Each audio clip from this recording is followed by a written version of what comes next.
Bismillah. Assalamualaikum warahmatullahi wabarakatuh.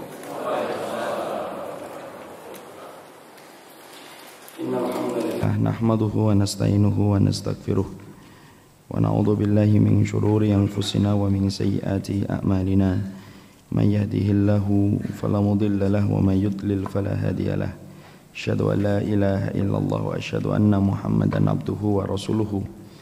Qala Allah ta'ala fil Qur'anil Karim, ya ayyuhalladzina amanu taqullaha haqqa tuqatih wa la tamutunna illa wa antum muslimun. Wa qala ya ayyuhan nasu taqu rabbakumul ladzi khalaqakum min nafsin wahidah wa khalaqa minha zawjaha wa bassa minhuma rijalan katsiran wa nisaa'a wattaqullaha alladzi tasaaluna bihi wal arham innallaha kana 'alaikum raqiba. Wa qala ya ayyuhalladzina amanu taqullaha wa qulu qawlan sadida yuslih lakum a'malakum wa yaghfir lakum dhunubakum wa may yuti'illaha wa rasulahu faqad faza fawzan 'azima. Amma ba'du, fa inna asdaqal hadisi kitabullah wa khairul hadyi hadyu Muhammadin sallallahu alaihi wasallam wa syarrul umuri muhdatsatuha fa inna kulla muhdatsatin bid'ah wa kullu bid'atin dhalalah wa kullu dhalalatin finnar wa ilan nar. Bapak-bapak dan ibu yang semoga Allah rahmati dan Allah berkahi, alhamdulillah senantiasa kita bersyukur kepada Allah atas segala kenikmatan yang Allah telah berikan kepada kita selaku hambanya Allah subhanahu wa ta'ala. Semoga kita senantiasa mampu memuji Allah dengan cara yang benar. Dan tentunya Imam Ibnu Katsir berkata, memuji kepada Allah bukanlah pujian dengan lisan, tetapi pujian yang disertai dengan tindakan nyata, dengan bertambah tunduk dan patuh kepada Allah. Itulah perkara yang paling tepat ketika kita memuji Allah atas segala kenikmatan yang Allah telah berikan kepada kita selaku hambanya. Inilah yang menjadikan kita tidak pernah berhenti untuk senantiasa mengkaji ilmu, karena salah satu buah manis yang kita dapatkan ketika kita mengkaji ilmu yaitu bertambahnya ketundukan kita dan kepatuhan kita kepada Allah. Orang tidak mungkin tiba-tiba tunduk dan patuh kecuali didahului dengan ilmu. Ilmu itulah yang akan menumbuhkan khauf, rasa takut, yang akan menumbuhkan roja, rasa berharap, dan akan menumbuhkan sikap mahabbah, rasa cinta. Kalau semuanya sudah terkumpul, maka orang akan menjadi tunduk dan patuh kepada apapun yang menjadi ketentuan dari kitabullah dan sunnah. Semoga apa yang kita pelajari senantiasa barokah, dan tanda barokahnya adalah menjadikan kita lebih menjadi barokah di hadapan Allah Subhanahu wa taala. Jamaah yang semoga Allah rahmati dan Allah berkahi. Beberapa waktu yang lalu saya membaca di sebuah website ataupun laman di internet. Di dalam halaman tersebut terdapat iklan sebuah seminar kesehatan yang diadakan oleh salah satu rumah sakit yang ada di daerah Jabodetabek. Seminar yang diadakan itu adalah berjudul mengenal penyakit-penyakit modern, penyakit yang tidak dikenal oleh orang tua kita dulu. Di situ diterangkan di dalam sinopsis iklan tersebut bahwasanya banyak penyakit-penyakit yang hari ini diidap oleh kebanyakan manusia, di mana penyakit itu belum pernah kita kenal dulu dalam kehidupan orang tua. Lalu diterangkan berapa kali membayar atau berapa membayarnya dan lain sebagainya. Tapi yang menarik adalah di dalam kalimat penutup dari iklan tersebut. Dalam kalimat penutup iklan tersebut ditulis, kenali penyakit supaya kita mengenali bagaimana cara pencegahannya. Disitulah kita ngambil pelajaran besar, karena ternyata mengenal penyakit itu bukan sesuatu yang sifatnya aneh dan asing dalam kehidupan manusia. Mengenal penyakit itu ternyata merupakan bagian dari sifat kehidupan orang modern. Bukan untuk menjadikan sok ketika mengenal penyakit, tetapi sesungguhnya dengan mengenal penyakit, kita akhirnya mengenal bagaimana cara pencegahan kalau penyakit itu menimpa kepada diri kita. Ini pula yang menjadikan kita akhirnya memahami betul kenapa kita harus membahas tentang perkara jahiliyah. Terus kita sekarang baru sifat yang keempat. Kenapa kita membahas tentang perkara itu? Tidak lain dan tidak bukan adalah supaya kita mampu untuk mengenali penyakit-penyakit jahiliyah, bagaimana mengkondisikan penyakit jahiliyah, dan bagaimana penyakit itu supaya tidak merusak keimanan dan ketakwaan kita. Kalaulah penyakit jasad perlu dikenal, bahkan itu diselenggarakan oleh berbagai macam instansi kesehatan supaya menciptakan masyarakat yang sehat dan dinamis, maka dalam iman pun kita bukan hanya mempelajari tentang jalan ketaatan, tapi kita harus mempelajari sebab-sebab penyakit yang bisa menjadikan kita rusak dalam kehidupan agama dan kehidupan iman kita di hadapan Allah. Dan di antara permohonan kita yang sering kita ulang di dalam sholat kita dan ibadah kita, bukan hanya meminta hidayah dan jalan keselamatan, tapi di antara permohonan kita ketika kita memohon kepada Allah supaya kita tidak terperosok ke dalam jalan orang yang dimurkai oleh Allah dan orang yang tersesat. Siapakah orang yang dimurkai oleh Allah? Orang Yahudi. Siapakah orang yang tersesat? Yaitu adalah orang Nasara. Itulah yang kita minta di dalam surat Al-Fatihah yang senantiasa kita baca 17 kali di dalam satu hari ketika kita mengucapkan ihdinas siratal mustaqim siratal ladzina an'amta alaihim ghairil maghdubi alaihim waladhdallin. Inilah pentingnya mengetahui perkara-perkara penyakit supaya kita mengenali penyakit itu, bagaimana merusak keimanan kita, bagaimana pencegahannya supaya kita sehat, bukan sehat jasadnya tetapi sehat secara iman dan ketakwaan kita. Yang sudah kita bahas, masalah jahiliyah yang pertama adalah kesyirikan, sesuatu yang paling banyak menyebar di antara tubuh kaum muslimin hari ini adalah kesyirikan. Itulah yang menjadikan kita mempelajari tauhid itu tidak boleh setengah-setengah, harus tuntas. Masjid As-Salam ini bertanggung jawab berkaitan tentang pendidikan tauhid umat yang ada di sekitar Masjid As-Salam, karena sesungguhnya perkara yang sering dilalaikan di dalam kita belajar adalah belajar tentang masalah tauhid. Makanya Rasulullah SAW sampai mengibaratkan perumpamaan umatnya yang jatuh dalam kesyirikan sebagaimana domba yang berwarna hitam legam, lalu ada garis yang melintang putih sedikit.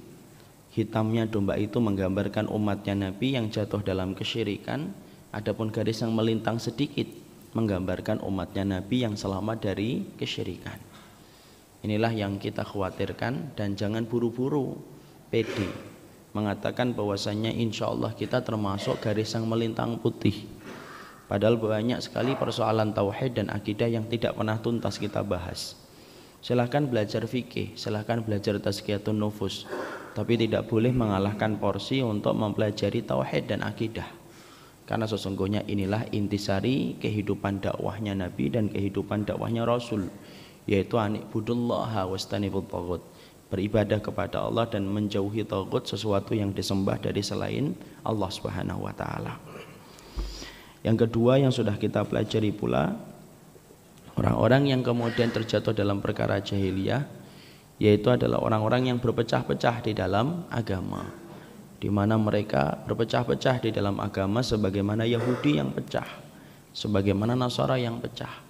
Jadi apabila ada kaum muslimin yang mereka menolak untuk berdiri di atas landasan kitabullah dan sunnah sesuai dengan pemahaman yang disampaikan oleh Nabi dan para sahabat, maka sesungguhnya dia telah berpecah-pecah di dalam agama. Inilah yang menjadikan kita berusaha betul bagaimana kita menjadikan diri kita tunduk dan patuh terhadap kitabullah dan sunnah. Adapun perbedaan-perbedaan yang terjadi ketika kita memahami kitabullah dan sunnah, ketika perbedaan itu adalah perbedaan yang juga terdapat dalam kehidupan para sahabat, maka berikanlah akhlak yang terbaik. Artinya berakhlak ketika berbeda itu menjadi sebuah kewajiban dan keniscayaan. Kemudian yang ketiga yaitu adalah orang-orang yang mereka itu menganggap ketaatan kepada ulil amri yang menjalankan kitabullah dan sunnah itu kehinaan. Jadi apabila ada ulil amri yang menjalankan kitabullah dan sunnah sesuai dengan standar yang syar'i, sesuai dengan standar-standar yang ditetapkan oleh para ulama terdahulu, lalu kemudian memberikan ketaatan, itu dianggap hina. Ini merupakan persoalan jahiliyah dan kita telah bahas. Sekarang yang keempat, Di antara persoalan-persoalan yang menjadi perkara jahiliyah itu adalah perkara taklid. Ini merupakan salah satu pemadam kebenaran, bukan pemadam kebakaran. Jadi ada pemadam kebakaran, ada pemadam kebenaran. Hampir mirip tapi jauh berbeda. Kalau pemadam kebakaran yaitu adalah orang-orang yang memadamkan api ketika membakar rumah ataupun ruko. Tetapi pemadam kebenaran adalah satu perkara yang memadamkan cahaya kebenaran, yang menjadikan kebenaran itu tidak mampu masuk menelisik ke dalam hati dan jiwa orang yang beriman ketika mereka itu memiliki satu penyakit yang termasuk kategori pemadam kebenaran. Apa itu pemadam kebenaran? Taklid. Ini merupakan perkara yang sudah lumrah kita sering kaji, bahwasanya taklid ini merupakan penyakitnya orang-orang jahiliyah, merupakan penyakitnya orang-orang Yahudi dan Nasara. Ketika mereka membangun agama mereka, terbangun di atas budaya taklid mereka kepada para leluhur mereka dan para rohib-rohib mereka.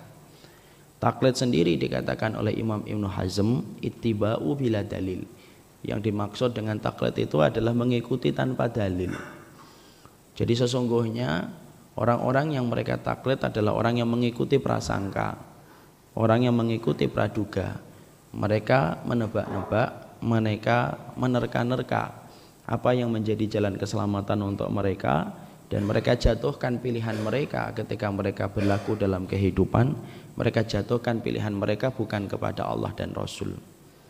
Inilah yang dikatakan oleh Imam Ibnu Hazm ittiba. Dia mengikuti bila dalil tetapi tanpa dalil. Harusnya kan ittiba itu kan dengan dalil. Ittiba itu bisunnatin Nabi. Sesungguhnya ittiba itu harusnya kepada sunnahnya Rasulullah sallallahu alaihi wasallam. Tapi taklid itu ittiba, tetapi ittibanya itu tanpa memiliki dalil dan tanpa memiliki hujjah. Jadi inilah perilaku yang kemudian dikategorikan sebagai pemadam kebenaran. Orang itu apabila dia belajar ataupun tidak belajar, tetapi dia memiliki taklid, belajar dan yang tidak belajar itu sama pada hakikatnya. Ya, jadi kalau orang itu jahil dan orang yang belajar, tapi orang yang belajar jatuh dan terperosok di dalam taklid buta yang dia miliki, maka kedudukannya itu tidak ada bedanya antara si jahil dengan orang yang belajar tetapi dia jatuh dalam perilaku taklid.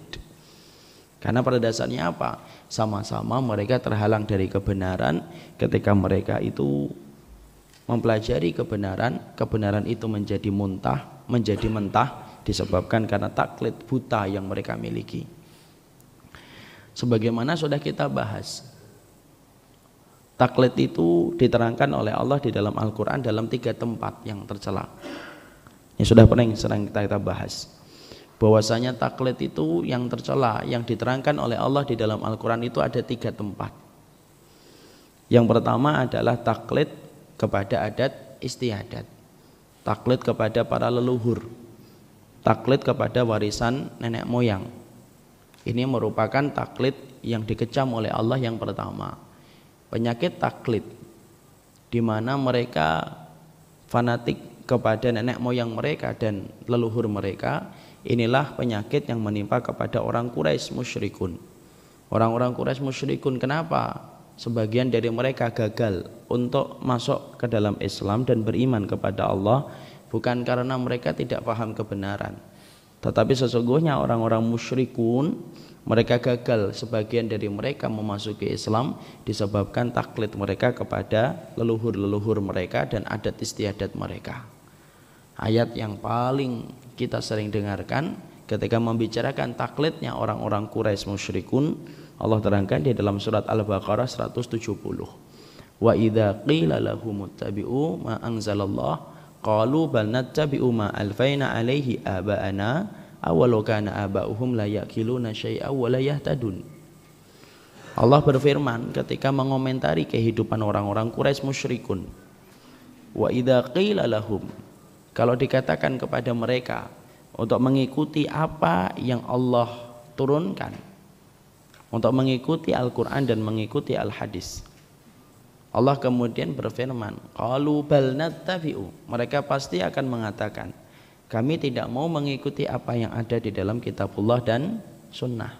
Tetapi kami akan mengikuti apa yang telah ditinggalkan oleh nenek moyang kami, para leluhur kami. Awalau kana aba'uhum la yaqiluna syai'a wa la yahtadun. Tetapi Allah mementahkan ucapan mereka dengan menutup ayat ini seraya berkata dan berfirman, walau kana aba'uhum, walaupun nenek moyang mereka itu la yaqilun. La yaqilun itu tidak berakal, Pak. Karena mereka itu ketika membuat adat, banyak yang membuat adat dan istiadat dan tata cara itu tidak menggunakan akal yang benar, tidak menggunakan akal yang sehat. La yaqiluna syai'an, mereka tidak dalam keadaan berakal, wala yatadun, dan tidak mereka mendapatkan petunjuk. Masya Allah.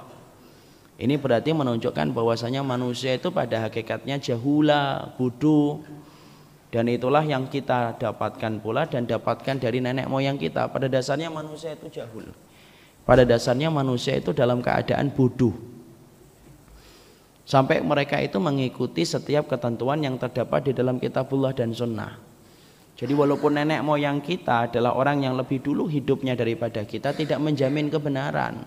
Dan Allah tidak pernah perintahkan kita untuk mengikuti agama nenek moyang kita dan kebiasaan nenek moyang kita, adat istiadat kita.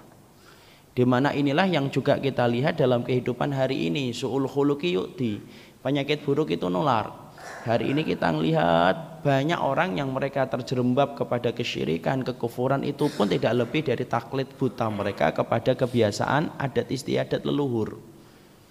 Bapak lihat saja di dalam acara-acara yang digagas di dalam berita. Banyak sekali menampilkan suku-suku di pedalaman. Rata-rata mereka itu menjaga adatnya itu kuat betul. Salah satu yang kita lihat yang kurang masuk akal adalah yaitu ketika kita lihat ada salah satu tempat yang kemudian kalau ada di antara mereka yang meninggal harus dipotong jarinya. Jadi kalau ada anggota keluarga mereka yang meninggal, mereka kemudian harus dipotong jarinya. Kita bisa merasakan kan betapa susahnya kita memahami itu ketika dia mendapatkan musibah yang harusnya kita sebagai orang yang beriman membantunya untuk meringankan musibah yang dia dapatkan. Adat istiadat itu menyuruh dia supaya dipotong jari jemarinya kalau ada di antara anggota keluarganya yang meninggal dunia. Jadi dalam suku itu akan kita lihat orang-orang yang mereka putus telunjuknya, putus jari tengahnya, disebabkan keluarga-keluarga terdekat mereka itu meninggal dunia.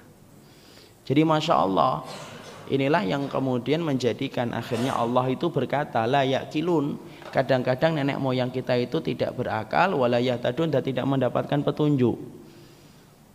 Jadi apabila kemudian kita mendapati kaum muslimin mereka menolak kebenaran, menyeberangi kebenaran dan tidak mau menerima kebenaran dan nasihat yang disampaikan kepada mereka, salah satu penyakit itu ditimbulkan karena taklid mereka kepada adat istiadat dan leluhur mereka.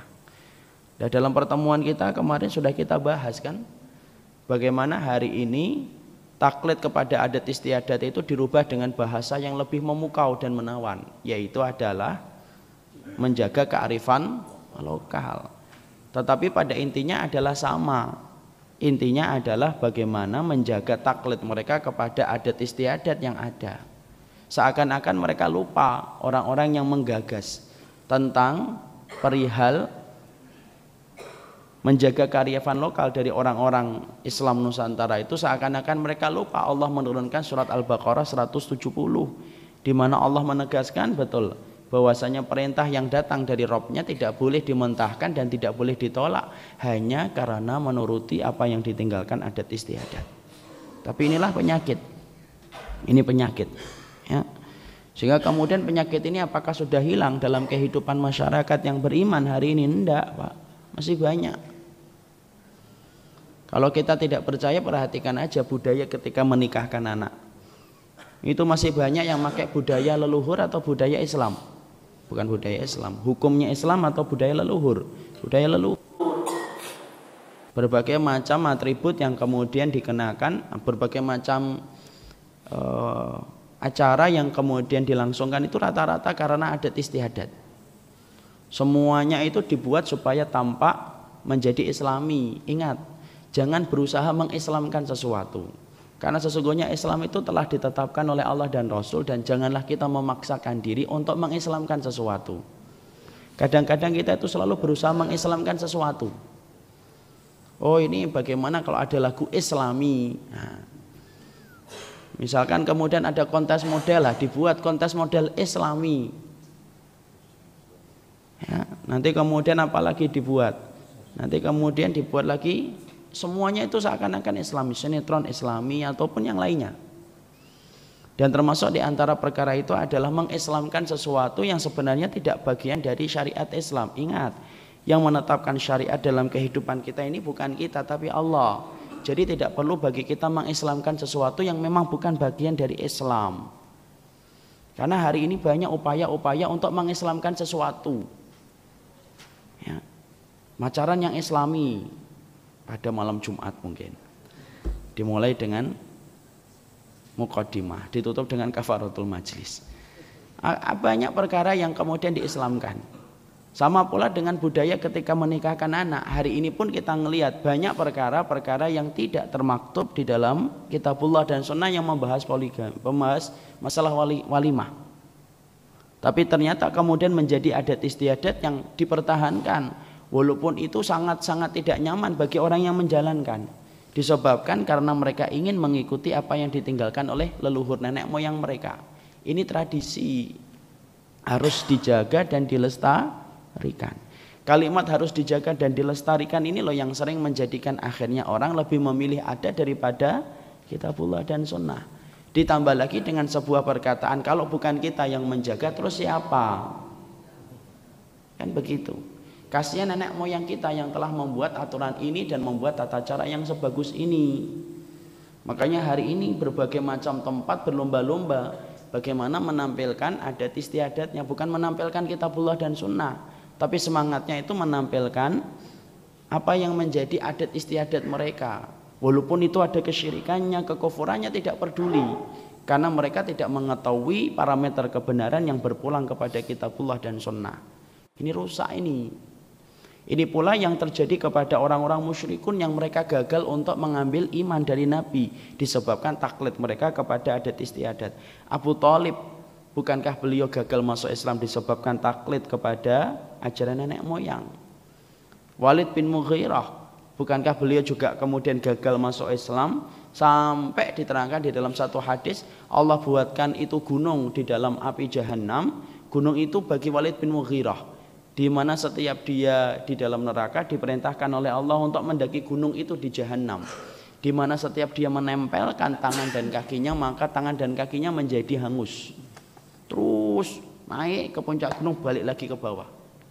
Kenapa Walid bin Mughirah mendapatkan itu? Disebabkan karena dia menjadi orang yang asalnya sudah beriman di dalam hatinya dan tahu apa yang disampaikan Nabi itu bukanlah syair, apa yang disampaikan Nabi itu bukanlah puisi, tapi kemudian dia tolak ajaran itu disebabkan karena dia mengikuti ajaran nenek moyang, leluhur.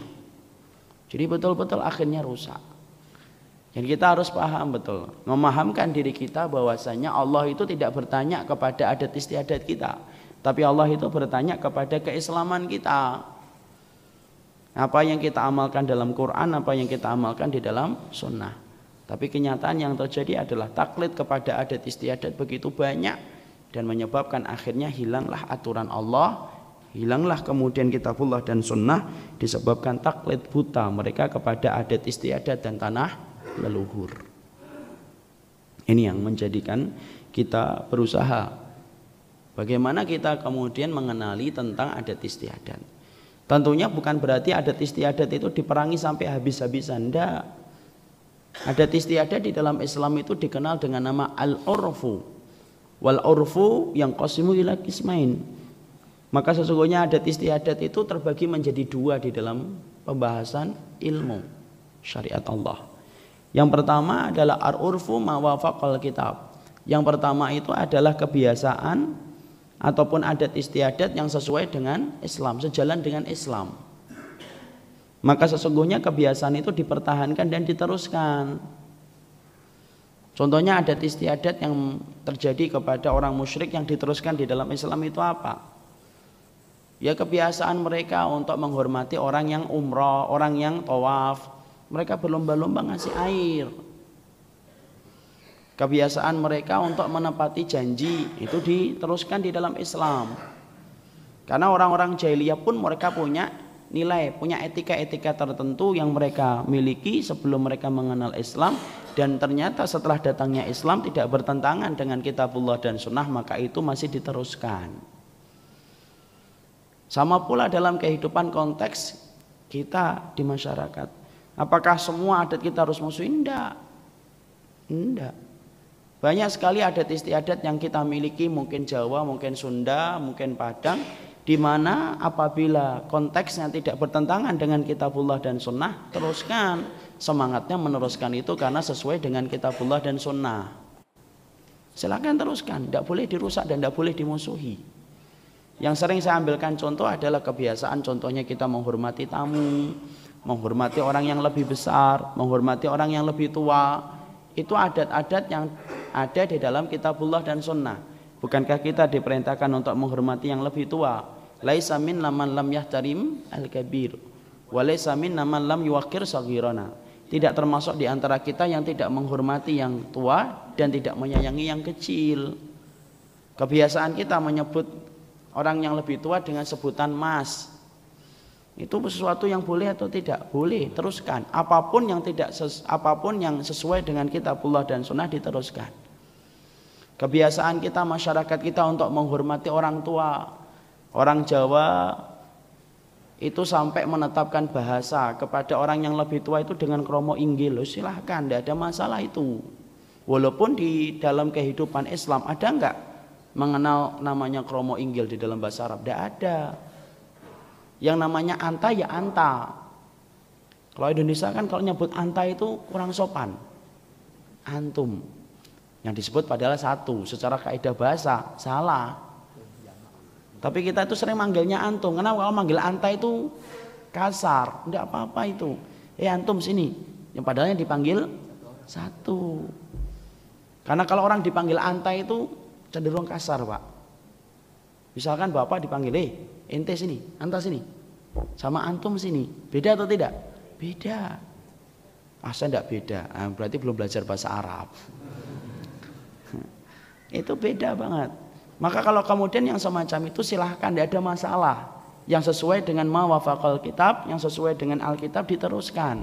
Yang sesuai dengan as-sunnah diteruskan. Kebiasaan seorang istri mencium tangan suaminya ketika suaminya akan pergi dari rumah, ya diteruskan saja, tidak ada masalah dengan itu. Tapi ya jangan, kita harus ingatkan, tidak boleh mengumbar kemesraan di depan umum. Ini tidak boleh, walaupun itu istri kita. Ini termasuk di antara nasihat yang disampaikan oleh para ulama. Karena apa? Akan menimbulkan penyakit bagi orang yang hatinya ada penyakit. Dicium keningnya, dipeluk di depan orang gitu. Udah nikah atau yang habis diputus sama tunangannya kan merasa pedih akhirnya. Makanya kemudian kalau kita ini tidak boleh memperlihatkan kemesraan di depan umum. Tapi kalau kemudian di balik rumah dia taat kepada suaminya, dia cium, maka diperbolehkan. Bahkan di dalam adat istiadat Jawa pun sampai-sampai diperintahkan itu anak-anak perempuan mereka nanti kalau nikah lepaskan sepatu suamimu, sandalnya. Sesuatu yang sesuai dengan kitabullah diteruskan. Selama tidak bertentangan kitabullah dan sunnah. Ada lagi yang kedua, uruf. Uruf yang kedua itu ma khalafal kitab wa sunnah. Uruf itu bertentangan dengan kitabullah dan sunnah. Adat istiadat yang tadi kita sebutkan uruf, ada yang tidak sesuai dengan kitabullah dan sunnah. Kalau sudah tidak sesuai dengan kitabullah dan sunnah, pembelaan kita bukan pembelaan kepada adat, tapi pembelaan itu dikedepankan kepada Islamnya. Yang tidak sesuai dengan kitabullah dan sunnah maka tinggalkanlah. Karena Allah tidak akan pernah menanyakan kepada kita seberapa besar adat yang telah kita kerjakan dalam hidup. Tetapi yang Allah akan tanyakan berapa amal yang telah kita lakukan dalam Quran dan sunnah yang telah kita kerjakan dalam hidup kita. Ya. Apa itu yang tidak sesuai dengan kitabullah dan sunnah? Macam-macam. Macam-macam, maaf kata Bapak. Ya. Apabila kita mendapati adat, misalkan membagi bahwasannya di dalam warisan perempuan dapat semuanya, perempuan dapat semuanya. Laki-laki nggak dapat apa-apa di dalam warisan. Boleh nggak kita merubah satu hukum yang ada di dalam kitabullah di dalam warisan? Tidak boleh. Ya, Karena kemudian itu termasuk di antara perkara yang jelas bertentangan dengan Islam. Di dalam Islam jelas perempuan itu dapat setengah, laki-laki dapat satu. Tapi ada kan beberapa tempat yang mereka itu meletakkan dominasi kehidupan itu kepada jalurnya wanita. Akhirnya apa? Warisan itu jatuhnya kepada wanita, kepada perempuan. Adapun yang laki-laki nggak dapat apa-apa.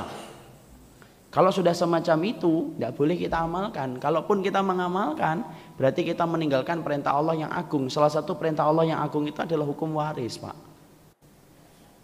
Syekh Shalih Fauzan dalam kitabnya Tahqiqat Mardhiyah, beliau mengatakan hukum waris itu merupakan hukum yang istimewa. Sampai Allah terangkan detail hukum waris itu di dalam Al-Quran. Padahal biasanya perintah itu Allah terangkan secara global di dalam Al-Quran.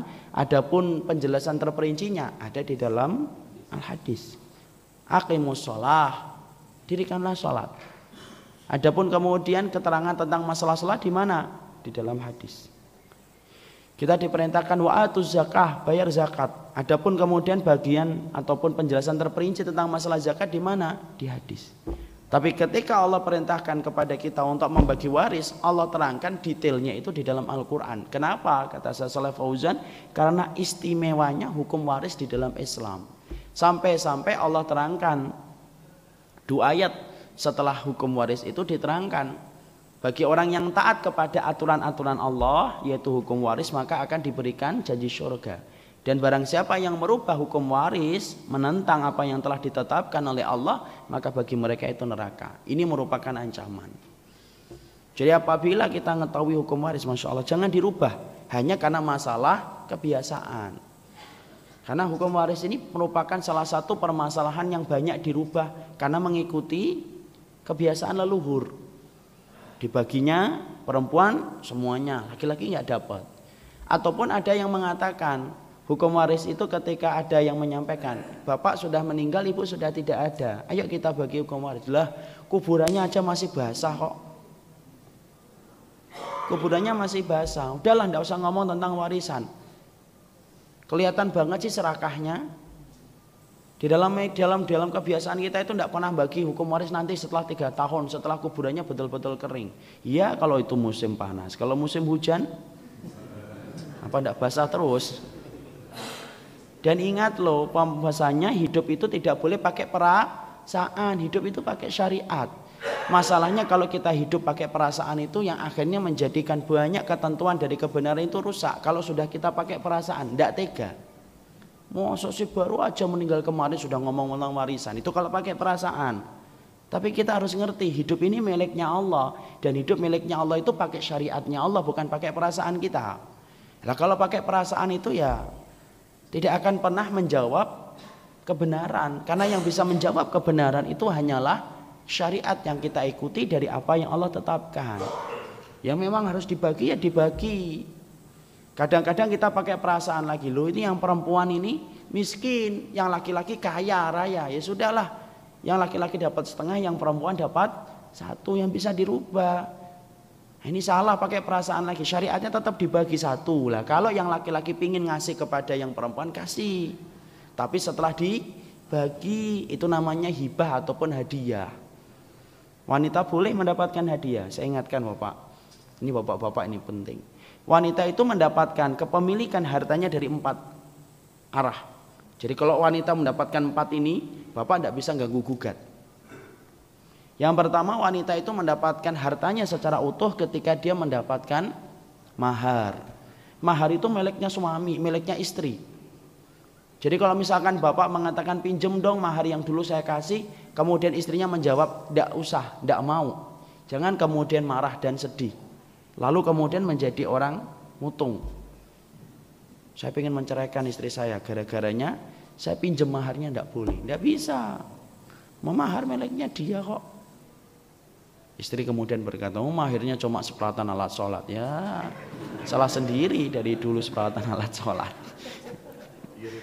Tetapi yang paling ringan memang mahar itu adalah orang yang menunjukkan kebaikan dan kesolehan seorang wanita. Jangan dianggap remeh, walaupun cuma seperatan alat sholat. Ya Ustaz, seperatan alat sholat setengah tahun aja pada brodol. Ya udah terima aja. Makanya yang kurang sesuai ini ada adat Arab nih yang salah nih. Adatnya orang Arab itu apa? Al-maghalatu fil mahr. Orang-orang Arab itu terkenal sekali punya kebiasaan yang menyimpang dari sunnah. Apa? Itu mahal sekali di dalam mahar. Yang paling rendah saja saya pernah mendengar itu 100 ekor onta, Pak. Itu untuk melamar seorang wanita yang cuma tamatan SMA. Saya yakin Bapak kalau orang Arab tidak ada yang nikah hari ini.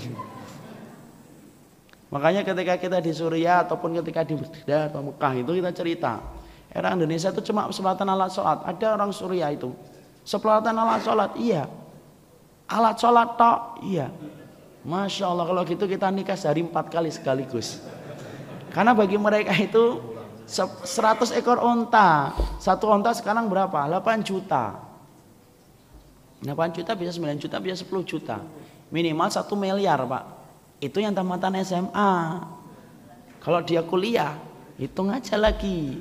Apalagi keturunan kerajaan, udah. Bapak akan menjadi perjaka tua. Ini betul-betul itu termasuk di antara al-maghalatu fil mahr. Itu termasuk di antara kebiasaan orang Arab yang salah itu kayak gitu tuh, al-maghalatu fil mahr. Orangnya tuh suka banget dengan bermahal-mahalan di dalam mahar. Jadi kalau wanita mendapatkan maharnya itu milik dia, tidak boleh diganggu gugat. Kalaupun bapak kalau bapak kemudian akadnya meminjam ya harus dikembalikan. Yang kedua, seorang wanita itu mendapatkan hartanya dari jalur hadiah atau hibah yang dia peroleh. Jadi kalau wanita mendapatkan hadiah dari temannya tidak boleh diganggu, itu milik dia. Ataupun mendapatkan hibah dari keluarganya, bapaknya senang sama anak perempuannya yang menjadi istrinya bapak, dikasih itu rumah. Dikasih rumah kemudian kita ngomong, Mi kita tinggal di situ ya, janganlah. Saya ingin jadikan itu menjadi kontrakan saja. Kita tidak boleh ngomong, tega sekali kita nggak punya rumah malah kamu jadikan rumah yang dikasih bapak itu kontrakan. Terserah dia Pak, itu milik dia. Tapi tega istri kayak gitu kan? Ya setidaknya dia pasti akan memahami kalau dia itu khidmah kepada suaminya. Hadiah itu milik suami, milik istri. Kalau sudah sempurna kita berikan. Makanya bapak kalau tiba-tiba memberikan kepada suaminya atau pada istrinya, ini handphone Samsung buat kamu aja Demi, itu milik dia. Pas kemudian bapak dimasakin masakan enak banget, udah liatin rumah ini cocok buat kamu saja. Itu tolong ya ibu-ibu langsung terima itu langsung. Ya saya terima. Karena itu kemudian hadiah, hibah, dan itu telah menjadi miliknya istri. Walaupun masih atas nama bapak, Sama pula ketika ibu-ibu misalkan bapaknya ngomong, ini mobil atas nama kamu ya Mi, tapi tetap milik saya. Nah itu tidak boleh kemudian, loh ini kan atas nama saya. Karena terkadang ada bapak-bapak yang mereka itu mengatasnamakan mobilnya atas nama istri. Kenapa? Menghindari pajak progresif. Hafal saya. Kemudian diberikan kepada istrinya namanya. Walaupun itu namanya istri, tapi kalau suami tidak mengatakan hadiah, ya tetap menjadi miliknya suami. Nanti kalau kemudian terjadi perceraian, tidak boleh kemudian diminta, itu mobil atas nama saya, walaupun atas nama kamu, tapi saya nggak pernah memberikan ke kamu. Kan saya suamimu saat itu dan saya memberikan itu, saya pinjam namamu, ya sudah pinjam namanya saja. Jadi apapun itu kalau suami tiba-tiba baik, ibu masakin yang enak supaya banyak yang dikasih. Ini misalkan dia mikir gini, wah sepeda ini kelihatannya cocok buat kamu, langsung terima. Ya saya terima, catat itu langsung. Hari ini suami saya ngasih sepeda, hari ini suami saya ngasih mobil. Itu langsung dicatat, itu hadiah. Dan itu tidak boleh diganggu. Yang ketiga seorang istri itu mendapatkan apa yang ketiga kepemilikan hartanya, yaitu harta warisan. Harta warisan seorang istri itu miliknya dia seutuhnya. Kenapa dia dapat setengah doang? Ya salah satunya karena dia telah dicukupi oleh suaminya. Kenapa suami itu dapat satu? Karena suami itu ketika mendapatkan satu, di belakangnya itu ada istri, di belakangnya ada anak-anak. Tapi kalau istri mendapatkan harta warisan, ya utuh miliknya dia. Di situ hikmahnya kenapa Allah itu membagi setengah untuk wanita dan laki-laki itu untuk satu.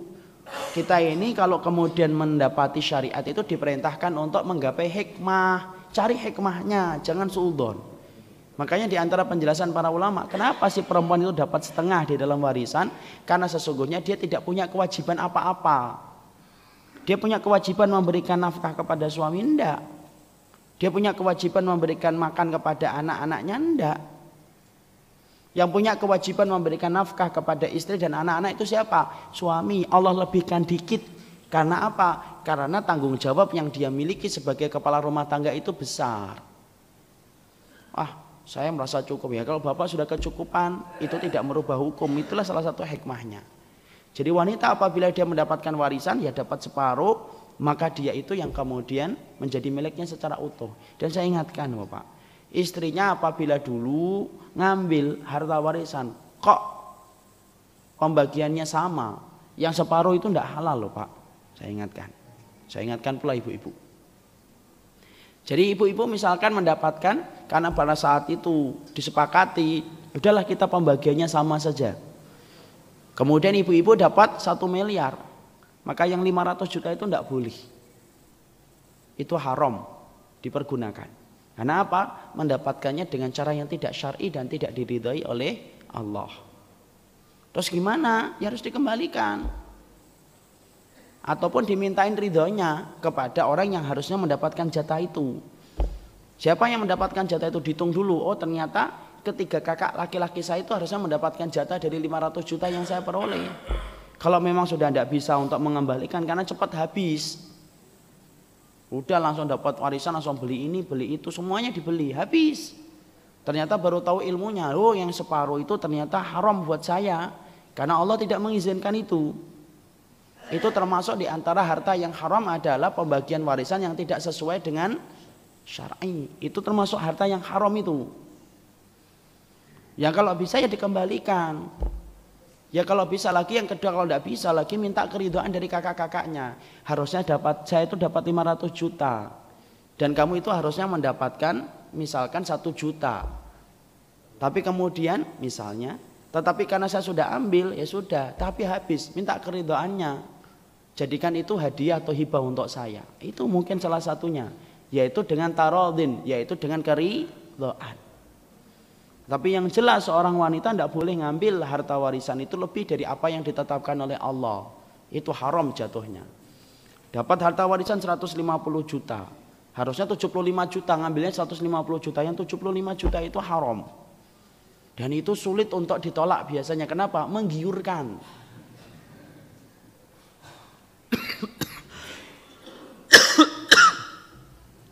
Ibarat martabak yang sedang panas-panasnya itu.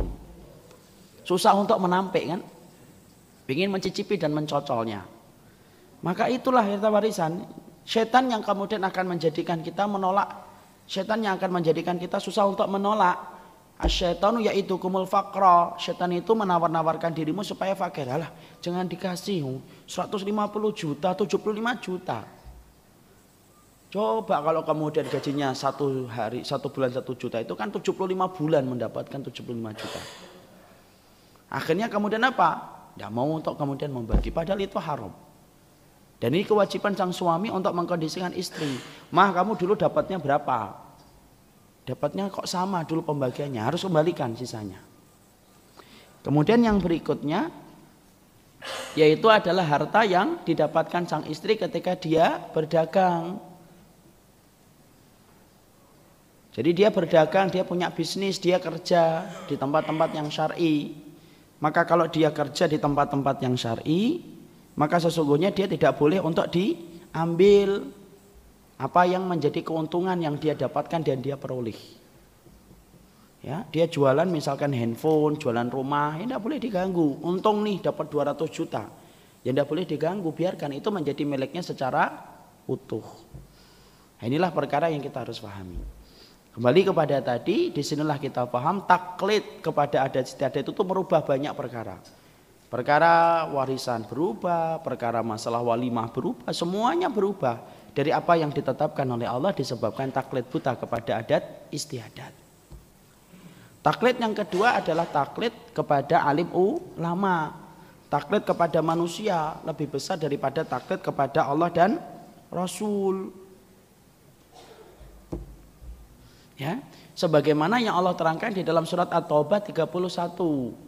Ittakhadhu ahbarahum wa ruhbanahum arbaba min dunillah. mereka itu menjadikan rohib-rohib mereka, pendeta-pendeta mereka, arbab, menjadi tuhan-tuhan tandingan selain Allah. At-Taubah 31, surat yang ke-9. Jadi orang-orang yang kemudian terkena taklid yang kedua ini siapa Ustadz? Orang-orang yang mereka itu terkena taklid yang kedua, kalau taklid yang pertama menimpa kepada kaum musyrikun orang Quraisy, taklid yang kedua itu menimpa kepada orang Yahudi dan Nasara. Orang Yahudi dan Nasara itu tidak taklid kepada adat istiadat, tapi taklid mereka itu kepada para pendeta-pendeta mereka. Sampai Allah menjelaskan mereka itu mengambil para pendeta-pendeta mereka, Tuhan-Tuhan tandingan selain Allah. Mereka membaca kitab Taurat, mereka membaca kitab Injil. Di dalamnya itu ada keterangan tentang seorang nabi yang bernama Ahmad dan Muhammad dengan sifat yang sangat lengkap. Tapi ketika betul-betul nabi itu ada dan hadir, mereka tolak. Kenapa? Karena para pendeta mereka menolak keberadaan Rasul. Akhirnya mereka ikuti itu pendeta mereka. Pendeta mereka menghalalkan yang diharamkan oleh Allah dalam kitab Taurat, mereka ikut haramkan. Pendeta itu menghalalkan apa yang diharamkan oleh Allah, mereka ikut menghalalkan. Nah ini sudah ngikutin manusia, meninggalkan kitabullah dan sunnah. Makanya di dalam Islam itu kita betul-betul diajarin untuk ittiba, tidak untuk taklid. Belajarlah dari 4 madhab. 4 madhab itu sepakat satu perkara. Jangan mengikuti mereka, tapi mengikuti apa yang diikuti oleh mereka. Siapa yang diikuti oleh mereka? Rasul. Imam Syafi'i, Imam Ahmad, Imam Abu Hanifah, Imam Malik tidak mengajarkan untuk taklid kepada mereka. Bedakan dengan pendeta. Pendeta itu mengajarkan supaya mereka itu ngikutin pendeta. Sampai mereka membuat pengakuan dosa pun kepada pendeta. Dalam Islam enggak. Perhatikan itu 4 ulama yang menjadi mercusuar ilmu dalam kehidupan tubuhnya umat. Mereka tidak pernah mengajarkan taklid kepada diri mereka. Padahal mereka itu yang paling berhak untuk ditaklidkan di dalam hidupnya. Dan mereka hafal Quran, hafal ribuan hadis. Imam Ahmad itu 1 juta hadis, Pak. Coba, Pak. Kalau Bapak 1 hadisnya. Innamal a'malu binniyat. Tak, enggak bisa ngelanjutin pun enggak. Apa hadis yang dihafal? Innamal a'malu binniyat, Ustaz. Terus udah itu tok. Ngelanjutin aja enggak ngerti. Jadi kalau kita mau buat tes nih, salam saya kasih kertas Bapak, tulis 1 hadis yang lengkap. Saya keluar dari masjid nangis-nangis mungkin. Karena mungkin kita enggak ngerti. Jadi ternyata 4 madhab itu adalah orang yang harusnya paling berhak untuk diikuti. Yang mereka ngerti betul-betul agama, ribuan hadis, hafal Quran, Pak. Bukankah ulama-ulama di dalam Islam itu terkenal sekali bagaimana kekuatan mereka di dalam ilmu. Harusnya yang boleh untuk ditaklidkan, kalau Islam itu memperbolehkan taklid kepada orang, itu kepada para ulama. Taklid buta kepada mereka. Tapi apakah pernah keluar dari lisan mereka menyuruh kita untuk taklid kepada mereka? Enggak. Makanya kalau ada ustadz-ustadz lokal menyuruh untuk taklid kepada mereka, ini berarti tidak paham tentang karakter kenabian dan karakter orang yang soleh dan ahlul ilmi. Rata-rata ulama itu Masya Allah, Imam Syafi'i Bapak, kalau membaca itu kemudian harus ditutup itu sebelahnya. Kenapa? Kalau tidak ditutup sebelahnya akan dilirik itu hafal.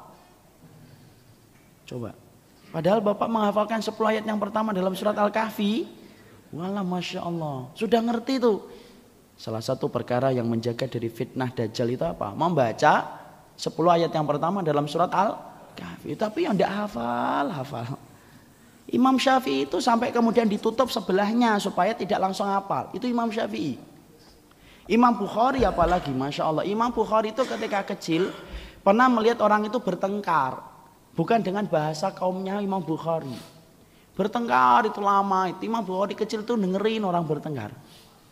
Ketika 2 orang yang bertengkar ini melaporkan kepada sang qadhi, sang qadhi bertanya, ada nggak saksinya atas pertengkaran kalian? Ada, tapi anak kecil.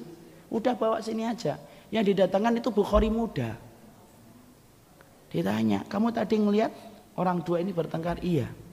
Kamu ngerti nggak pertengkaran mereka? Enggak, itu bukan bahasa saya, bukan bahasa saya. Tapi saya apal yang dipertengkarkan mereka.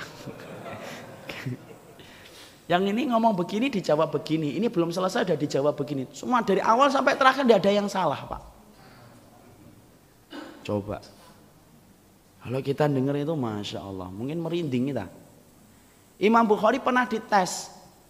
Ketika kemudian sudah mulai terkenal namanya, dikenal oleh umat, orang itu kemudian pengen ngetes nguji Imam Bukhari. Akhirnya apa? Ada 10 syekh yang kemudian membawa 10 hadis. Jadi jumlahnya berapa? 100. Diacak-acak itu antara matan dengan sanad. Matan dengan sanad. Padahal menghafal sanad itu lebih susah Pak daripada menghafal matan. Kalau Bapak itu hafalnya satu hadis itu separuh, sanad itu pasti tidak hafal. Sanad itu ada an, itu namanya sanad. Kemudian Imam Bukhari didudukkan, lalu kemudian ditanya satu-satu. Qala Rasulullah an kada an fulan qala Rasulullah. Terus sampai 100 hadis didengerin Imam Bukhari.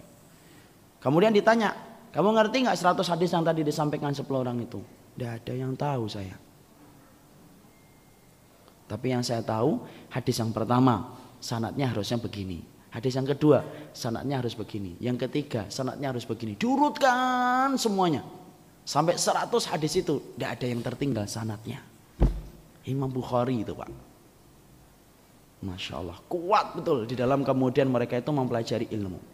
Harusnya yang paling berhak untuk kemudian menjadikan diri mereka dijadikan menjadi sumber taklid itu ulama. Tapi ternyata ulama justru tak pernah mengajarkan taklid. Maka perhatikanlah salah satu perkataan dari salah satu ulama 4 madhab. La tuqallidu syafi'iyan, wa la tuqallidu malikiyan, wa la tuqallidu hanafiyan, walakin qallidu ma qalladu bihi. Jangan taklid kepada Syafi'i, jangan taklid kepada Malik, jangan taklid kepada Abu Hanifah, tapi taklidlah kalian kepada yang mana mereka itu mentaklidkan pada siapa? Rasul. Sampai Imam Syafi'i saja mengatakan fa idza shahal hadis fa huwa madhhabi. Kalau kemudian ada hadis yang sahih itulah madhabku walaupun aku tidak menyampaikannya. Jadi Masya Allah, jadi seharusnya madhab Imam Syafi'i itu berkembang terus. Kenapa? Setiap ada hadis yang sahih maka itulah madhabnya Imam Syafi'i. Tidak mengajarkan untuk ngambil perkataanku, enggak. Inilah indahnya kehidupan Islam yang tidak pernah terbangun atas pikiran dan akal manusia, tetapi terbangun atas wahyu. Murni dia. Betul-betul murni. Makanya Islam itu apabila dijatuhkan itu sulit dan susah. Kenapa? Karena dia itu betul-betul harus menghadapi bangunan ilmu yang sangat kuat. Karena tradisi Islam itu tradisi ilmu, bukan tradisi perkataan-perkataan kosong. Jadi semuanya kembalinya kepada Allah dan Rasul. Nah inilah gagalnya orang Yahudi dan Nasara, mereka taklid. Taklidnya mereka kepada para pendeta mereka yang sampai menjadikan mereka itu mengikuti apapun yang dikatakan oleh pendeta mereka. Sama taklidnya orang Syiah kepada imam-imam mereka. Orang-orang Syiah itu taklidnya kan luar biasa itu. Sama kayak taklidnya orang Nasara kan. Orang Nasara suka melukai dalam peristiwa disalibnya Isa, disalibnya Yesus. Bukankah orang-orang Syiah juga melukai diri mereka? Coba kalau kita bayangkan, mana itu keterangan dari memukul-mukulkan itu? Tidak ada yang datang dari Nabi kan, itu peristiwa jatuh setelah Rasulullah jauh kok. Makanya mereka kemudian selalu berbicara itu tidak pernah punya sanad. Orang-orang Syiah itu tidak punya sanad di dalam hadis. Karena apa? Karena mereka selalu menggampangkan untuk membuat dan merekayasa hadis. Ya kalau kemudian agama sudah tidak ada sanadnya, nah semua orang nanti akan bisa berkata dengan mudah di dalam agama. Dan itulah yang diserang oleh orang Syiah. Syiah itu anti sanad. Dia anti sanad. Makanya kalau kemudian kita mengambil hadis dari orang Syiah, tidak punya sanad dia. Mereka berbohong, mereka berdusta dengan atas nama hadis. Taklid mereka, taklidnya kepada imam mereka itu besar. Besar betul. Bukankah kita yang melihat nyata bagaimana orang-orang Syiah itu sampai ngambil kotoran para imam-imam mereka. Mandi dengan air kencing mereka. Mandi dengan kotoran-kotoran imam mereka. Itu sudah taklid yang betul-betul menafikan akal itu sudah. Dan kita pernah lihat kan gambaran nyata di salah satu daerah orang yang berpenduduk Syiah. Mereka ngambil kotoran para imam mereka dan kemudian mereka melumuri tubuhnya dengan kotoran itu. Memperbolehkan mut'ah kepada siapapun. Coba, boleh nggak kami melakukan mut'ah? Padahal suami kami tidak tahu kalau kami melakukan mut'ah. Boleh dan itu baik untukmu. Ya diikuti. Padahal secara fitrah itu dia ngerti itu salah. Tapi itulah bahayanya taklid kepada orang.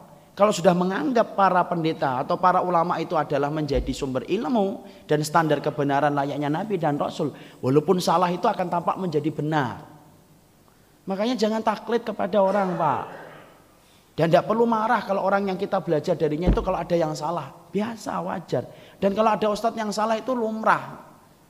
Umar minta salah itu ya lumrah. Ini kalau memang ada yang mengingatkan kamu salah dalam masalah ini gampang, minta maaf, selesai.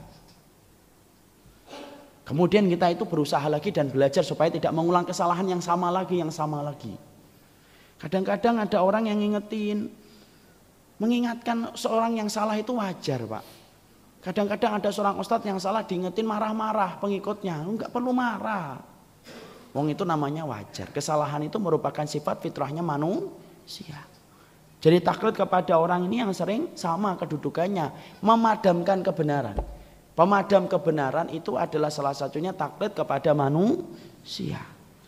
Lebih daripada taklid mereka kepada kitabullah dan sunnah. Yang ketiga, yang terakhir yang kita bahas, yaitu adalah taklid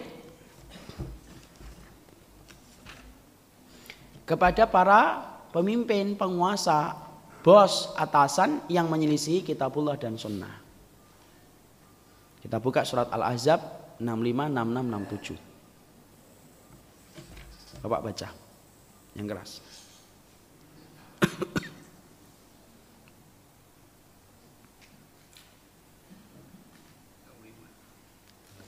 65, 66, 67. Mereka kekal di dalamnya selama-lamanya. Mereka tidak akan mendapatkan perlindungan dan penolong. 66. Pada hari ketika wajah mereka dibolak-balikkan dalam neraka, mereka berkata, wahai, kiranya dahulu kami taat kepada Allah dan taat pula kepada Rasul. 67. Dan mereka berkata, ya Tuhan kami, sesungguhnya kami telah menaati para pemimpin dan para pembesar kami, lalu mereka menyesatkan kami dari jalan yang benar. Di situ diterangkan taklid yang ketiga yang dikatakan oleh dalam kitab Manhaj Talaqi wal Istidlal, Farid Sain berkata, taklid yang ketiga itu taklid kepada para atasan, para pemimpin, bos, para penguasa yang menyesatkan dari jalan Allah yang lurus. Inna ata'na sadatana wa kubara'ana fa'adalluna sabila. Ya Allah, dulunya kami di dunia itu mentaati para penguasa kami, atasan kami, bos-bos kami. Fa'adalluna sabila, ternyata mereka itu menyesatkan kami dari jalan Engkau yang lurus. Rabbana atihim dhi'faini minal adzab. Ya Allah, berikanlah kepada kami, kepada mereka 2 kali azab. Laknati mereka dengan laknat yang besar. Jadi di situ kita mengetahui, masya Allah, taklid itu kepada atasan pun bisa menjadi taklid yang bisa memadamkan kebenaran. Berapa banyak pegawai yang dipaksa untuk minum ketika ada meeting supaya kliennya itu puas karena kita persis dengan kebiasaan mereka. Berapa banyak bawahan yang diperintahkan untuk memakai simbol-simbol agama tertentu ketika melewati momen-momen agama tersebut, padahal dia Islam. Ya kan? Dulu saya pernah cerita di salah satu mall di sini ada pakai itu, kemudian topi apa itu, Sinterklas. Padahal namanya Muslim. Ketika saya ngomong tidak boleh loh Pak kayak gitu, dia berkata, lah perintah manajernya gini Pak, kalau tidak dipakai nanti saya dipecat. Semuanya itu menggambarkan taklid kepada atasan, bos, sama pula kepada penguasa yang menetapkan sesuatu apabila yang ditetapkan tidak sesuai dengan kitabullah dan sunnah, tetapi kita benarkan itu, nah itu tidak boleh. Kalau sesuai dengan kitabullah dan sunnah, lakukan aja, tidak apa-apa. Tapi mentaatinya bukan mentaati mereka, tapi mentaati Allah. Adapun kemudian ketika kita mendapati kemaksiatan yang diperintahkan, tidak ada la sam'a wala ta'ah, tidak ada kewajiban untuk mendengar dan tidak ada kewajiban untuk taat. Jadi inilah yang menjadikan kita akhirnya ngerti taklid itu ada 3 yang dikecam oleh Allah di dalam Al-Quran. Taklid kepada adat istiadat, taklid kepada perseorangan atau kepada ahli agama sebagaimana orang Yahudi dan Nasara kepada pendeta dan rahib mereka, dan yang ketiga taklid kepada atasan. Kok bisa sih atasan bisa dimasukkan taklid? Iya, berapa banyak orang yang sudah mendapati perintah atasan itu tidak bisa berkutik. Saya mendapati ada seorang karyawan yang baru saja, ibu-ibu, dia kemudian berhenti. Dia kemudian cerita dalam proses hijrahnya. Dalam proses hijrahnya itu kemudian dia cerita, Ustaz, dulu Masya Allah, apapun yang diperintahkan bos itu tidak boleh untuk dilarang, tidak boleh untuk ditolak. Jadi kalau dia pakai jilbab itu kadang-kadang kalau pas acara-acara tertentu di kantor, sang bos ngomong, ini kelihatannya tidak cocok pakai jilbab, tolong ya nanti dilepaskan jilbabnya. Ya karena dia saat itu belum dapat ilmu, ya diikuti. Handphone tidak boleh mati loh ya. Pokoknya handphone harus hidup. Saya mau telepon jam 1, jam 2, jam 12, jam 11, itu terserah saya. Semuanya diikuti. Kalaupun dia sedang bersama suaminya, kalau bosnya lagi butuh, ditinggalkan itu suaminya hanya untuk ngikutin bosnya. Itu contoh-contoh kecil bagaimana ketaatan kepada bos, kepada pemimpin, kepada atasan itu bisa menjerumuskan di dalam taklid. Sama pula kepada pemimpin. Pemimpin itu dilihat perintahnya sesuai dengan kitabullah atau tidak. Tidak sesuai dengan kitabullah, tinggalkan. Karena apa? Allah wa rasulahu ahaqqa fil ittiba was sama. Sesungguhnya Allah dan Rasulnya itu lebih berat untuk diikuti dan didengarkan. Jadi taklid itulah yang menjadi sumber penyakit yang keempat. Ya. Kemudian yang kelima apa? Yang kelima insya Allah kita bahas dalam pertemuan kita berikutnya. Ini yang dapat kita sampaikan di dalam pertemuan kita. Dalam kesempatan sederhana, sebenarnya masalah taklid ini sudah kita bahas.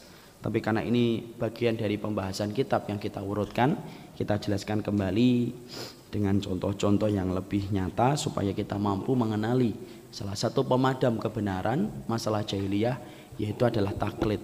Taklid terbagi menjadi 3, taklid kepada adat istiadat, taklid kepada perorangan, dan taklid kepada atasan dan pemimpin yang menyesatkan dari jalan Allah yang lurus. Kita buka dengan pertanyaan. Fadhol, kalau ada yang ingin bertanya, saya persilahkan. Tidak ada pertanyaan, alhamdulillah. Kita cukupkan kajian kita dalam kesempatan kali ini. Jadi insya Allah semoga mendapatkan berkah. Pak Arif tidak tanya, jangan dipaksa. Itu namanya bid'ah dalam pertanyaan. Kita tutup dengan kafaratul majlis. Subhanakallahumma wa bihamdika asyhadu an la ilaha illa anta astaghfiruka wa atubu ilaik. Assalamualaikum warahmatullahi wabarakatuh.